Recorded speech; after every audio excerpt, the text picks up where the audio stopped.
Playback with memories of the 23rd of May 1974 when Steve Harley from Cockney Rebel was making his debut on the programme, and so too was Dave Bartram with his band Showaddywaddy, both of them guesting during this hour with me. And that was at number 26, Bryan Ferry, who just put the finishing touches to a new album called Another Time, Another Place, and that song you've just heard was track one on side one of that LP, his rendition of The In Crowd. And Bryan Ferry was somebody that you used to bump into from time to time, Steve? I've always kind of kept myself to myself. Yeah. I'm quite good at dressing rooms and airports, where I hide away with the crossword and a pen and paper. And I was on a bill with Bryan Ferry recently, and we've met a few times, and I went up to say hello to him again backstage when we crossed each other's paths. And Bryan doesn't really make small talk, so compared to him, I'm quite flamboyant. It takes all sorts. But then when you meet some of the Jack the Lads in the real pop groups or the heavy metal stuff, they're quite full of themselves, which is fine, and that's the personalities. But compared to them, I'm like, whoa, I'm backing right off. If someone's in my face, I become the church mouse, you know. It's all relative, and it takes all sorts. Dave, I mean, only a few months before this, you've been on New Faces. November 1973, you actually won the programme, didn't you? Yes, we won what I suppose was the Britain's Got Talent of the day. And but we had already been signed by Bell Records prior to doing that programme, but I'll always remember the Monday after doing that programme, after it was aired. Every record company in creation wanted to sign our band, but fortunately we'd plumped for what were a fantastic record company, Bell Records. It was almost as if you were on Bell, you were guaranteed a hit single at least. So it was a great start. And for you, Steve, it was EMI. That must have been an incredible thrill. It was more than it can ever be for up and coming bands and artists today. It's just different because that contract was to make 3 albums. It didn't say anything about what's that? The options. Today, you know, that you sign to make a single, and if it's a hit, they actually put the money into an album. If not, they dump you. And if the first album stiffs, then they dump you. We were given the chance as a young band to develop. That it was to make 3 albums. If they'd stopped us making a second or a third, they'd have been in breach of contract, and it wasn't going to happen. It's a shame we made 2, and then most of the band, 3 of the 4 of them, walked out on me. And kind of scuppered our chances of developing any further. It didn't matter. I made the 3rd album with EMI anyway, The Best Years of Our Lives. But yeah, it was a long-term thing, and it meant the world to us, absolutely. Yeah, we were sort of young and happening. So both your bands making their debut performances on this Top of the Pops. Dave, shall we get around to yours first? Why not? It was number 23 on the chart. Of course, it was to go a lot higher. These are Showaddywaddy, and it's Hey Rock and Roll.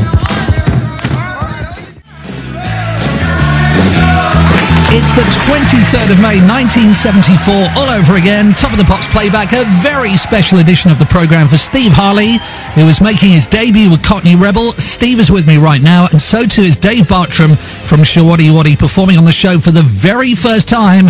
Hey Rock and Roll at number 23. But what do you actually remember, Dave, about recording that? It was done pretty much in 8 hours, into the studio. You know, in those days, you had to have a hit single before anyone would even think about an album. So, you know, it was very much a one-off, and I remember doing the B-side of it, which actually went on to become a very popular track for the band, called You Will Lose Your Love Tomorrow. Was recorded in an hour from start to finish. So it was almost like going back to the days of the 50s in Sun Studio, you know, where you literally go in and plug in and play and do it. But it was recorded with a lot of enthusiasm, which I think comes over in the recording. And you wrote it yourselves? Yeah. Trevor Oakes came up with the idea, and I remember we recorded it onto a Revox tape recorder in his mum and dad's living room. And you know, came up with the idea of sticking the vocal introduction over. You know, all right, all you kids, get on your feet and all that sort of stuff. And it started really coming together. And when we got into the studio, we kind of leaned on to, rather than doing a harmony chorus, it was originally in harmony, it became a chant, which actually was a great idea because it made it very anthemic and you know, very, very hooky. And the first Top of the Pops, Dave? Well, you know, what can I say? Unforgettable.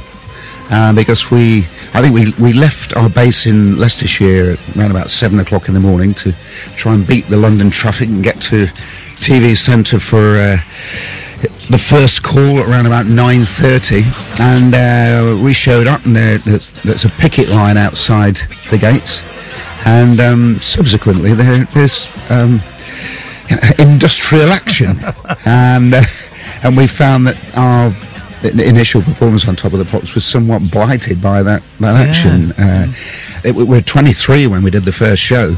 The week after we were number 6. Yeah, quite incredible. It was a huge jump up the chart, wasn't it? The power of that programme. Peaked at number 2 as well. Do you remember what it was that kept you from number 1? The Streak by Ray Stevens. Yeah. I remember them all. We had 6 number 2s, and I remember every number 1 song that kept us off. You would do, and they were often very frustratingly what would be called novelty records. Yeah, we've seen the list. But at this time, Steve, it was slightly different for you because you'd already had an album out called Human Menagerie, and although it didn't get chart success, it certainly picked up a lot of critical acclaim, didn't it? Yeah. No, a lot of that Human Menagerie was played, especially by Radio Luxembourg, which was listened to by everyone in Britain, of course. You know, even as a young, never mind way before my teenage years, I had a little tranny under the bed covers, listening to, you know, all those famous DJs on Luxembourg. So yeah, it got a lot of exposure, and the first single was an edit because the original Sebastian on the album is probably 7.5 minutes long. We got it down to 4.5, 4 3/4, something like that. But Radio 1 still wouldn't play it. It didn't get much airplay at all in the UK. But it flew in Holland, Belgium, Germany. It was number 1 in those countries for many weeks. And still is to this day. I go there and sing it with symphony orchestras and things. But it wasn't a huge album hit. The album wasn't huge. You're absolutely right. There was better to come, yeah. There certainly was, yeah. Figures. And Dave, much like yourselves, here's another band from the East Midlands who were climbing up to number 5, performing on this edition of Top of the Pops with the singing drummer Phil Wright. But this record also got to number 1 in America. Do you remember Paper Lace? Absolutely. The Night Chicago Died. Let's have a listen. Daddy was a cop. The night Chicago died. Hello, it's Shaun Tilley here at the Beeb, Top of the Pops on the 23rd of May 1974. Steve Harley with his band Cockney Rebel making his debut, and also for the very first time on the show, Dave Bartram from Showaddywaddy, and Paper Lace performing that up to number 5, The Night Chicago Died. You remember that band well, Dave? Yeah, I think we'd come across Paper Lace during our sort of days of doing all the gigs around the Midlands, and they were what we regarded as a WMC band, which meant working men's club band, and I think they predominantly did do a lot of working men's clubs. You know, don't get me wrong, I'm not dissing these establishments. Some of them were really they're like theatres. Yeah, you know, great stages. And I suppose if you could play those venues, you could play anywhere. Oh yeah, I mean, you could walk away with a nice little pay packet from one of those gigs. But you've got no recollections at all of that record, Steve. So much pop is pap and therefore forgettable, you know. And when you're hot, you're hot. And the records come out and the fans keep buying them. And when you let them down, eventually they stop or they grow up. You know. Well, okay, you don't remember that record. What do you remember about your very first Top of the Pops appearance on this show? Everything. Which is great. I have a very poor long-term memory. I accept that things come into my life and then they've gone again. I don't dwell on stuff much. I'm constantly thinking about and being encouraged to write an autobiography, but I would need to talk to a lot of people about a lot of events which I have only the vaguest memories of. But that was an absolute piece of mayhem. It was our first Top of the Pops.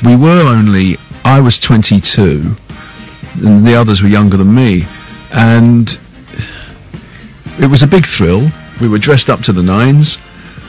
But when we arrived that week, BBC Television Centre in Wood Lane in West London, the men in brown smocks were on strike. They used to have these guys that carried things, they carried your equipment, and they wore a brown overall or coat, you know, smock coat is it called? Yes, that was the uniform. And they carried in the drums and the keyboards and the more heavy-duty stuff, amplifiers. And they still made an in-house Top of the Pops that week, in spite of knowing that we couldn't, the union wouldn't allow us to, well, they're on strike, we'll carry our own drums in. We've got roadies, we play concerts. No, you're not allowed. There was no way you were allowed to carry them across that picket line. There's just not a chance. So you ended up with, like, Judy Teen is all drums. This is the irony. It's full of dum bum bum da ba da ba da ba dum bum da ba da ba da, right? Lots and lots of percussion. There's hand claps and tambourines all over it. That's the irony, because it ended up with 4 of us standing there in a line, 5 of us standing in a line, 4 of us holding an acoustic guitar, and the fiddle player holding his fiddle, which was all we were allowed to carry in. So it was pathetic. It was a crazy, crazy day. I mean, that was a crazy era. Obviously, we had Arthur Scargill, and it was a very, very militant era. And it was almost as if people would go on strike just at the drop of a hat. But luckily, it went up and up. Our second go at live, we were allowed. There was all the kit was brought in, and we even had a girl that was the then young wife of one of the EMI executives, dressed as a schoolgirl, sitting on the stage as Judy Teen. Pitiful, isn't it? It's the best I could come up with. Hopeless. But you know, we got asked back, and it was a big hit. Yeah. And it was at number 28 for this week on Top of the Pops.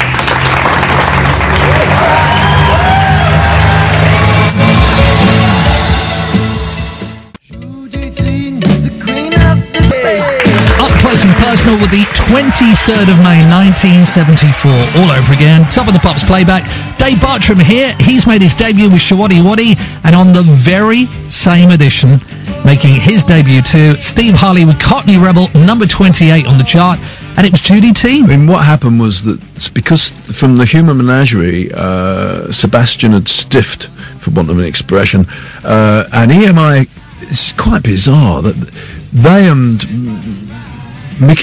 Dave Most, who was Mickey Most's younger brother at RAC, were my publishers, and Dave was a plugger.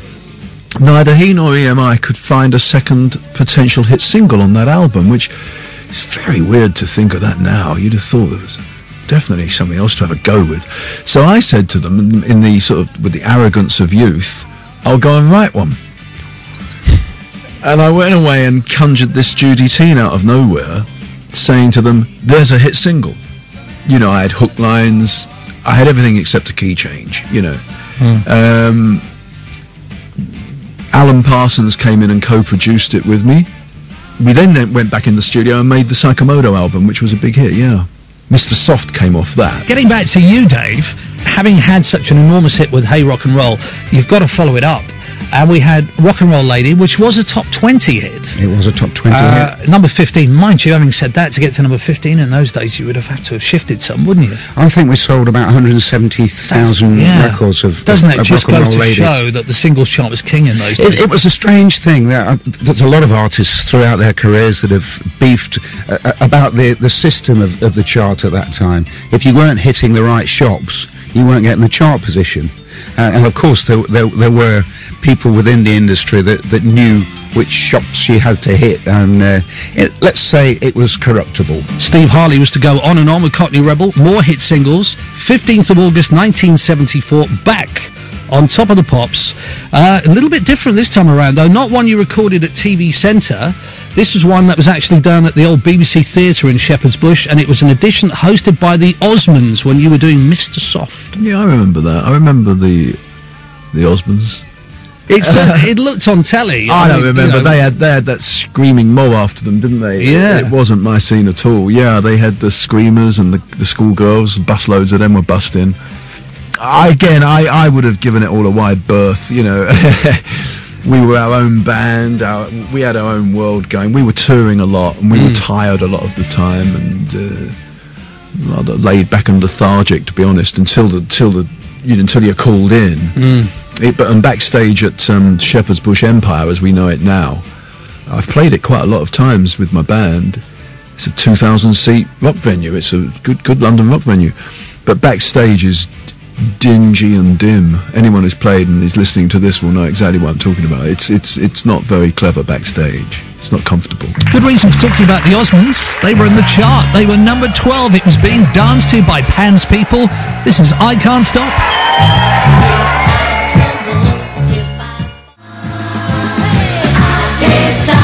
On Top of the Pops for the 23rd of May 1974, an historic edition of the show for Steve Harley. He was making his debut with Cockney Rebel, and Dave Bartram's first show as well with Showaddywaddy. The Osmonds, they were at number 12.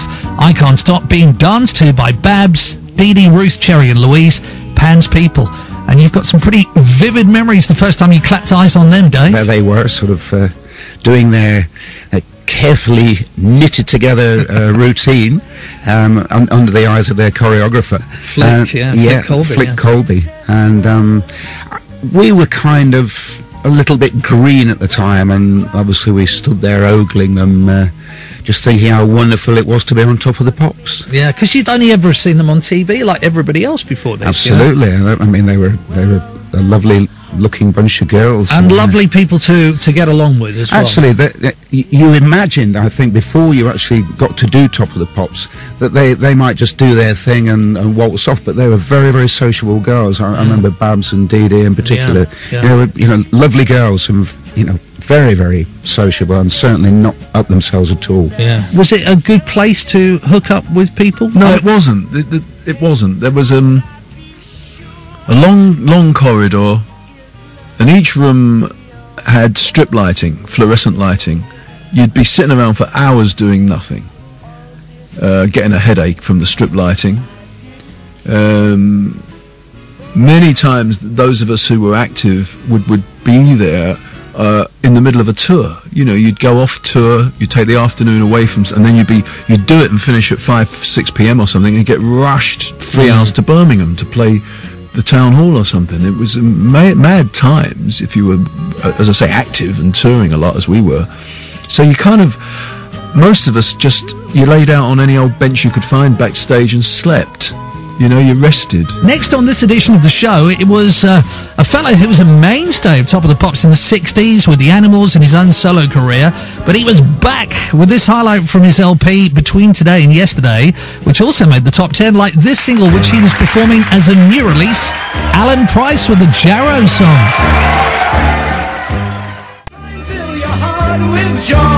Cockney Rebel Steve Harley and Showaddywaddy's Dave Bartram recalling the 23rd of May 1974 during this hour on Top of the Pops Playback, and that man was in the studio too, Alan Price, doing the Jarrow song. So Dave, 1975, another self-penned hit for the band was Sweet Music. Yeah, it sort of had quite a hard edge to it.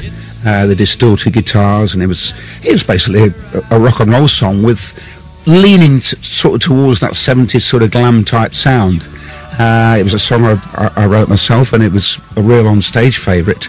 The only problem I had, it was one hell of a sing. It was, I was up there reaching C sharps and things, and singing it live, I would often find myself with rather hoarse at the end of the evening. He's been singing it now. That's why he sounds like this now, you see. And exactly a year on from Hey Rock and Roll reaching number 2, you were number 2 again in the BBC Top 30, and this was the first of the cover versions. This was 3 Steps to Heaven. Why that one? Well, actually, that was accidental. Our second album was called Step 2. Yeah. We'd recorded it basically as a tribute to Eddie Cochran, because he was one of the band's heroes, and we delivered the album to the record company, and they said, "That's the single, lads." And that's obviously, as I say, sparked a lot of covers. You were saying earlier on how you remember the number ones that kept you from reaching the top of the chart. What was the number one when you got to number 2 with 3 Steps? It was Whispering Grass. Yes. Well, it was a big TV show at the time, wasn't it? Oh, lovely boy. Yeah, it ain't half hot, Mum. Exactly. Yeah. Shoulders back, shoulders back. Yeah, fine, very short. Show 'em off. And number 7 single pretty soon after that as well, your version of Heartbeat. Of Heartbeat, yeah. We'd been busting a gut to do a Buddy Holly song. And I remember racking my brain in the studio, you know, we can't just copy it. And obviously we wanted some harmonies, and Buddy Holly's version of it was quite jaunty, quite simple, with the guitar riff sort of standing out a mile. So I thought, well, that guitar riff could transfer itself to voices, and came up with a ba-da. Yeah, it was a lovely a cappella start to the record, wasn't it? Yeah, it was a nice version of the song, but once again, I think the production just lacked a little bit of vitality. And 1975 was an incredible year for you, Steve. I mean, obviously, number 1 single which we're going to talk about, and it came from the album The Best Years of Our Lives. Yeah, I had Mr. Raffles was a big hit single on it too. So, and we were touring. It was a new band. I brought in a guitar player, which we didn't have in the original Cockney Rebel, played without a guitarist, except for me playing with them. And new keyboard player. It was quite flamboyant. And it became a really big rock band with lots of harmony guitar parts and stuff. Thing is, though, no more singles after that for a year. But I guess you were in the studio at that point putting together the Timeless Flight album, I would imagine. Yeah, Timeless Flight. That 75 summer we were recording that, and there was a heatwave for weeks in central London. We were recording at Trident in St Anne's Court off Wardour Street. I'd been at Abbey Road before that. Everything I'd done was at Abbey Road and air conditioned, but there was no AC at Trident, and we were getting just so sweaty wet and soaking with perspiration. We used to just have to keep going out into the street, this alleyway in Soho. And we had a hose, and we'd put a spray thumb across the end of the hose to get a spray, and we'd poke our heads around this wall and get unbelievable hit in the face. Very so childish, all this creativity's going on. Well, and when Timeless Flight was released, it was commented on a lot in a lot of places that it was quite laid back compared to the energy of the earlier albums, and I can only put it down to that. I was writing in a heatwave. Must have affected me. And then in the summer of 1976, it was your version, brilliant version of Here Comes the Sun. Now, when I think of the summer of 1976, there are standout records for me. I think of Dancing Queen by ABBA, Late Summer. I think of early summer, The Real Thing, You to Me Are Everything. I think of Dr. Hook, A Little Bit More. Lots of other records as well, but I think of your version of the Beatles' Here Comes the Sun. It just, for some reason, all those memories just come flooding back of that heatwave summer. I mean, what was your reason for doing? Because it was a brave thing to do. Yeah, I'll tell you that it's very simple and prosaic in that I was due at Abbey Road. This is the Love's a Prima Donna album, which was back at Abbey Road, and I arrived at about 11 a.m. We used to kick off around 11, and every day I would go in, or every other third day, fourth day, with a new song, and I would sit them all down and routine it by playing it on acoustic guitar or piano. And I actually went in and I hadn't got a new song. I'd written myself out completely for that album at that time. And on the way in the taxi that carried me from my apartment in Marble Arch to Abbey Road, he had the radio on. And the Richie Havens version of Here Comes the Sun was the one he played like at Woodstock. So the Richie Havens Here Comes the Sun was on the radio, and I turned up and walked in, and they said, "What's happening today?" I said, "Do you know what we're going to do? We're actually going to I won't play you the song that I was going to bring." You know, winging it. And I said, "I won't play up. I want to do a cover of George Harrison's Here Comes the Sun." Oh, that's interesting. And that's the way I mean, you know, I just knew I wanted it. I was listening to Richie Havens and thinking how dynamic it was, and I just made it apocalyptic, you know, all those smash accents and 16 to the bar on the hi-hat and the cymbals, lots of organ flourishes, So I never did learn whether George heard it or not. Really? Of course he heard it. Well, that's ridiculous. Yeah. Of course he heard So it. you didn't it get made any him a lot of feedback money. at all? But I never met him, and I never heard what he thought of it, no. But it still serves me well to this day. Right, here's another Top of the Pops performance that you remember very, very well in the studio. It was a couple of American brothers by the name of Ron and Russell Mael. They were Sparks, and they were up to number 3. Eventually, it would peak one place higher. So another famous number 2. It's This Town Ain't Big Enough for the Both of Us.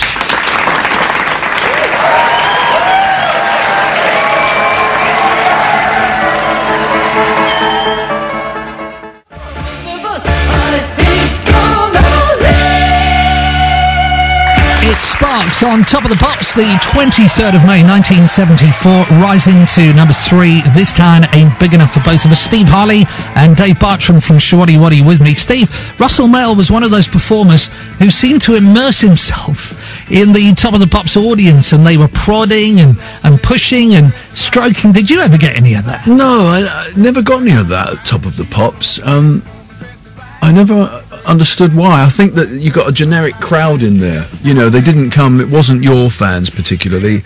They waited for months and months and months just to get a free ticket to get there. They didn't know who was going to be on, so it wasn't partisan in any way. Yeah, not too many of them in there either. That was the not other very thing. many at all. I think it was about 30 people, and they shuffled them about from camera to camera to look like a crowd. Right, we're going to get around to the number 1 record next, but tell me what you remember about when you topped the chart just a few months later at the beginning of 1975 with Make Me Smile, Come Up and See Me. We were on tour in America from coast to coast, and the EMI executive that would have been the first man, we were 9 hours behind in LA. We were at the Sunset Marquee in Los Angeles, having played a couple of nights at the Whiskey, and he phoned my room at 3 a.m. That was like 11 a.m. here. He got the new chart on a Tuesday morning, and he said, "You're at number 1." And we hadn't done a Top of the Pops by then. We hadn't made a film of it. There's no video of us doing Make Me Smile because it moved so fast, and because we were in America on tour. The coincidence, it was such a piece of serendipity that we were due to fly back on the Tuesday. We landed on Wednesday morning at Heathrow at number 1 in the charts. Loads of paparazzi and all the national papers were there, and we were rushed to Shepherd's Bush, to BBC Television Centre, where Top of the Pops was filmed, and we missed the first rehearsal. You always did 2 rehearsals. They let us miss the first because we were jet lagged up to the eyeballs, of course. We missed the first one. We did the second one. We did, and then recorded it live. And I sang live, and I think I get a couple of words wrong. There's my excuse. Yeah, jet lag, massive fatigue, and overexcitement. And Dave, between 1976 and 77, Showaddywaddy scoring 4 more top 10 hits. When You Got What It Takes, Dancing Party, and your big number 1, Under the Moon of Love. And some pretty memorable Top of the Pops performances of that as well, because 1 minute you'd be in black drapes and the next minute in white ones. It was quite incredible. As you say, it's pretty simple, the philosophy, behind it all. We would do one take dressed in white, and we would do another take dressed in black, but it was thought of at the time as groundbreaking. Yeah. You look at all the effects that we have now, it's quite... Well, everybody talks about it the next day. I see Showaddywaddy on Top of the Pops last night. As I say, just a trailblazing, quite, beyond belief, but it felt very, very good. Yeah, I remember I was actually judging a beauty contest the night we went to number 1, and I walked into this club venue, and people were leaping on me. It was just beyond belief. I loved it. It was a great record. That was one of those records that made people just want to get up, and it made people happy. Then in 1978, you had 3 more top teners. I Wonder Why, another number 2. A Little Bit of Soap and Pretty Little Angel Eyes being the last of those. And now we get around to the number 1 record on the 23rd of May 1974, which you also have a connection with, the Rubettes, and Sugar Baby Love, but it was actually offered to your band first. We'd had meetings with Polydor Records and a guy called Wayne Bickerton, who was the head of Polydor at the time, and he'd written this song, co-written it with a guy called Tony Waddington, and we were sat around a table in Doncaster where we were performing in a week of gigs at a venue up there, and sat around in a hotel, and he played a cassette of this song, Sugar Baby Love, with this high wailing hook line, and I said, what do you think of that, lads? I said, yeah, it's not bad, yeah, could do quite well. And you know, as we said earlier on, we plumped for Bell Records, and the song went with it, and subsequently the Rubettes were formed, and just proceeded ourselves to the number one slot. Indeed, yeah, Paul Da Vinci with that falsetto voice, although it was Alan Williams miming to it on Top of the Pops. Before we have a listen to it, it's a complete top 10 rundown for the 23rd of May 1974, and with that we say, Steve, thank you so much for your time. Real pleasure, mate. Thank you, I've enjoyed that very much. Dave Bartram from Showaddywaddy. Dave, it's so good to see you. Thanks for being such a fantastic guest. It's been an absolute pleasure.